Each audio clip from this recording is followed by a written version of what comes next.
On the agenda tonight, we're going back to 2002. We're going to be taking a look at David Bowie, and he's going to be performing Heroes.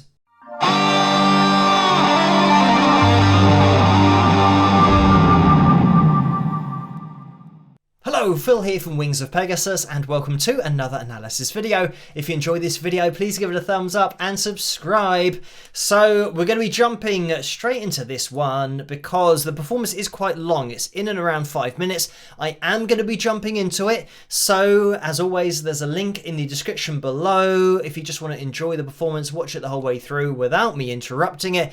And David does talk to the crowd beforehand, so it's quite a long video, so you can click on that link.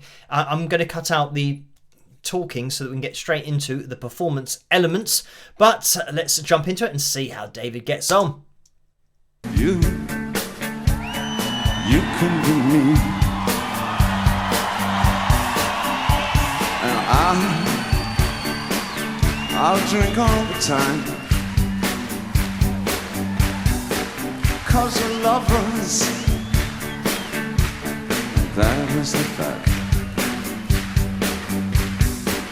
Yes, we're lovers, that is that. Oh, nothing will keep us together. We can be them forever.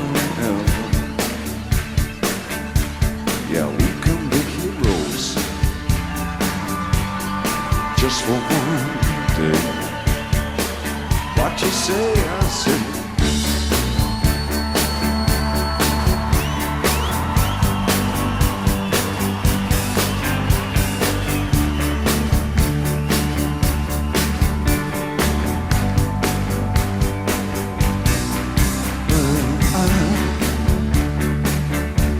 I wish I could swim like a dolphin can swim. Oh, nothing will drive them away. We can beat them forever and ever.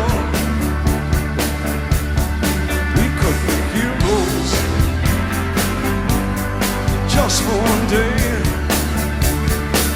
What you say? I said.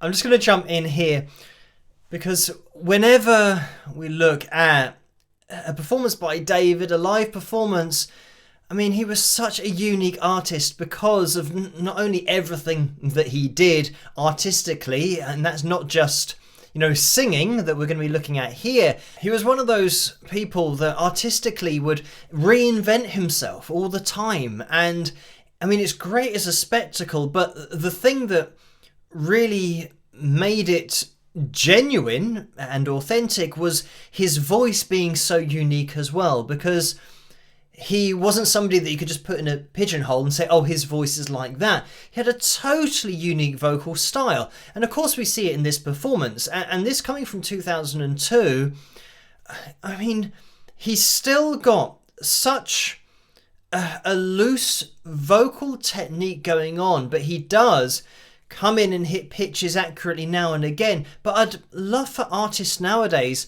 to take a look at this, because when we start analysing it, you'll see how inaccurate he is, but that's part of the way that he sings, and that vibrato that we've looked at before, how he just has this wide vibrato that occasionally just comes in right at the end of a line and it will go sharp, but that's just his sound. Let me just take it back, because if we are looking at this from a pitch perspective, of course, because there's so much personality and expression in there, we know that it's not going to be accurate, but let's have a listen.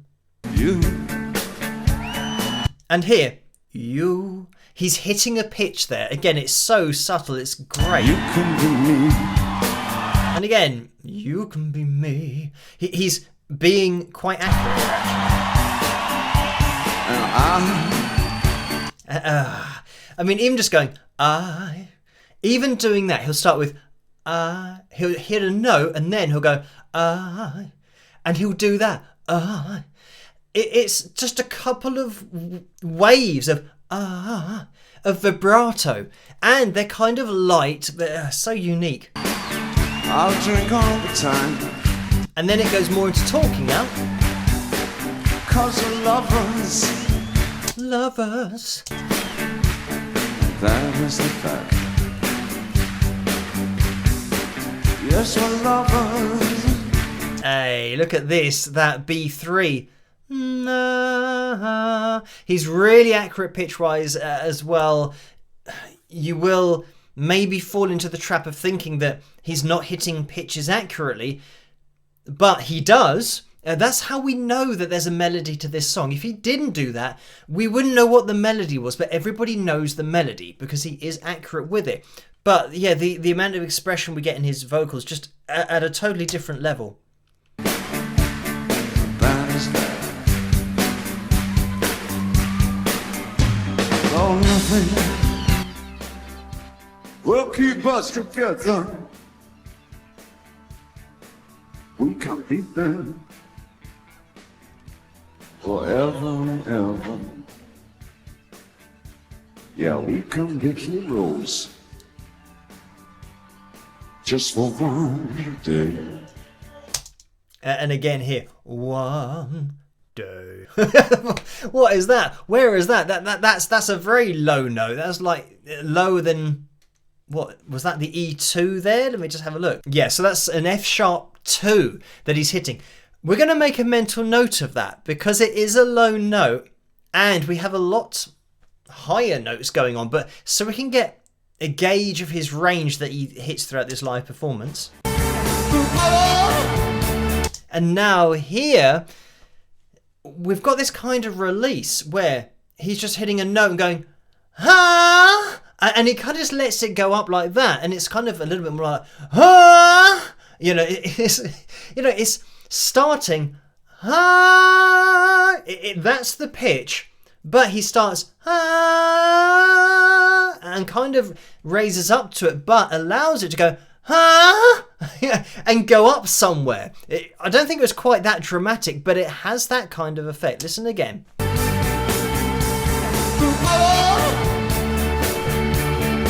I would begin.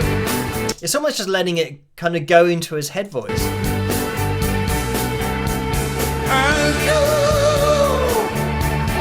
you would be my clay.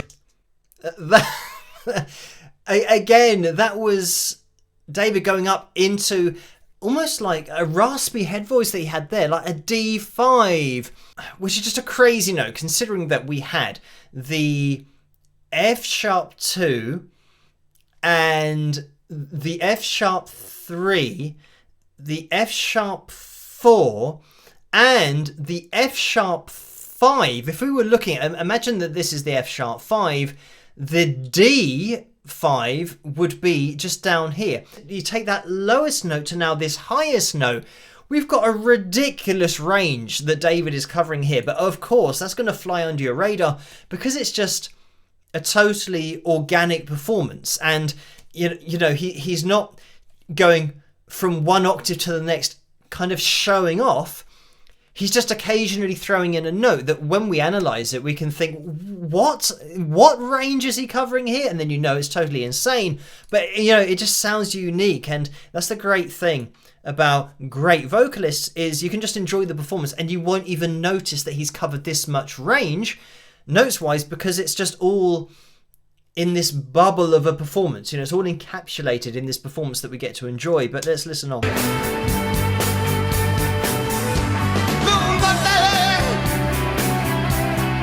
Keep us together.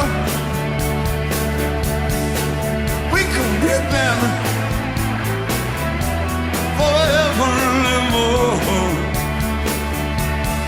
We can be heroes just for one day.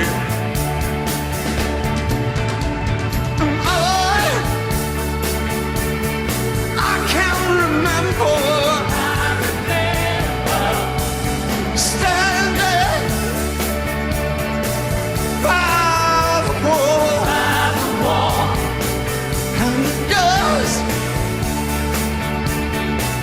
sunshine above our heads.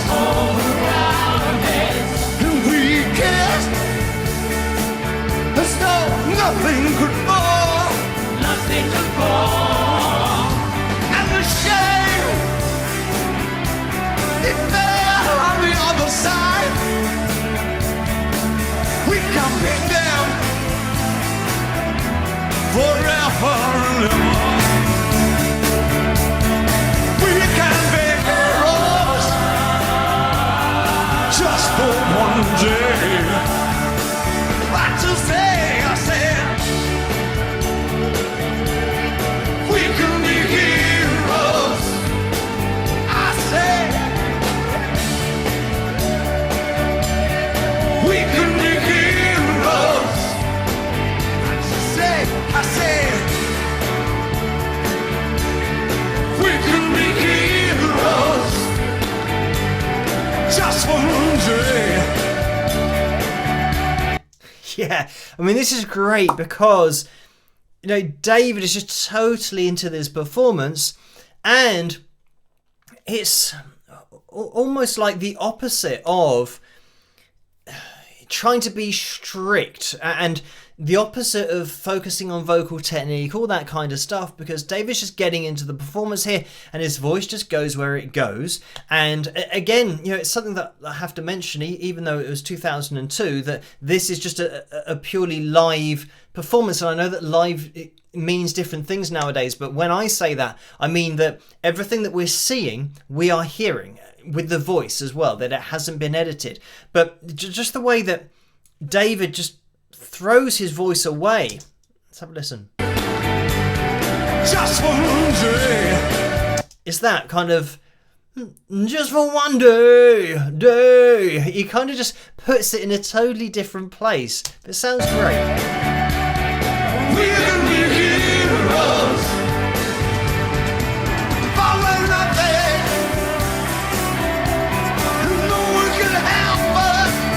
And here, you know, he's kind of leaning into this. He's in a place where he's pushing to get this note. No one can help us. Yeah, no one can help us. It's more kind of like that. But then that earlier D5 had a bit of a release to it. So yet he wouldn't be able to use the same vocal register to get up to there. That's where he allows the head voice to come in. But he has the rasp in the head voice as well, which makes it sound more like a chest voice. You know, it gives it more kind of body. In particular phrases, you'd say, well, he hasn't really hit any notes there, but it just sounds like David Bowie. That's just his voice. That's what he does.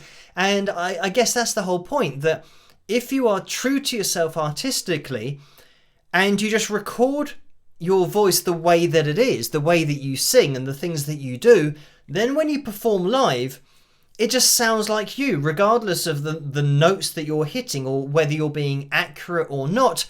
I think, especially nowadays, there's a real tendency for people to be over analytical about pitch and having to always hit notes rather than just using their voice as it is and just embracing it for what it is. You know, whether it'll be slightly sharp or flat of particular notes, that means that when you then go and sing live, you're going to have that same thing in your voice that'll be sharp or flat because it's consistent, because you're not changing it, you're not putting it through software or getting a different version of your voice. Like when you do pitch correct a vocal, it's now replaced with a different file that now is something that didn't exist. So trying to replicate something that didn't exist in the first place with your voice is going to be really difficult live. It's going to be nigh on impossible because that wasn't your voice. All of these noises that he makes that don't really have any pitch to them, they are still just David Bowie. It's just what you get. You know, he's just like the total package of artistry. Just for one day.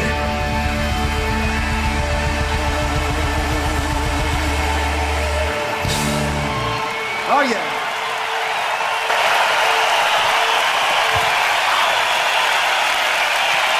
I felt that.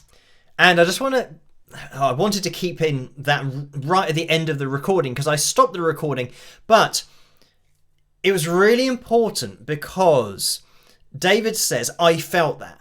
So he's totally engaged in the performance, and the emotion that you get in the performance and all of the variations in pitch are to do with the feeling of the artist, the singer, which is the whole point of connecting with an audience. As you can hear, and if you go and see the video, of course, you know, nobody's thinking about pitch here. They're not analysing it. They're getting into the feel of the performance, and as David says, because he's into the performance, the crowd get into the performance. Everything else is secondary. A great indication here of actually how unimportant pitch is really in reality when you're talking about artistry and putting across your artistic expression to an audience. That's why he was so greatly loved across the world, because he's just doing what he does. You can either like it or you could not like it, but he's just being himself and following the path that he wants to, which is what art is all about at the end of the day. That's all you can ever ask of an artist, is for them just to be true to themselves and do what they want to do. And then you can make up your own mind about it, rather than trying to kind of please everybody, because that never works. You can never please everyone. It's better just to do what you do, and for you to be happy, and then for other people to deal with it if they don't like it, because it's not your problem.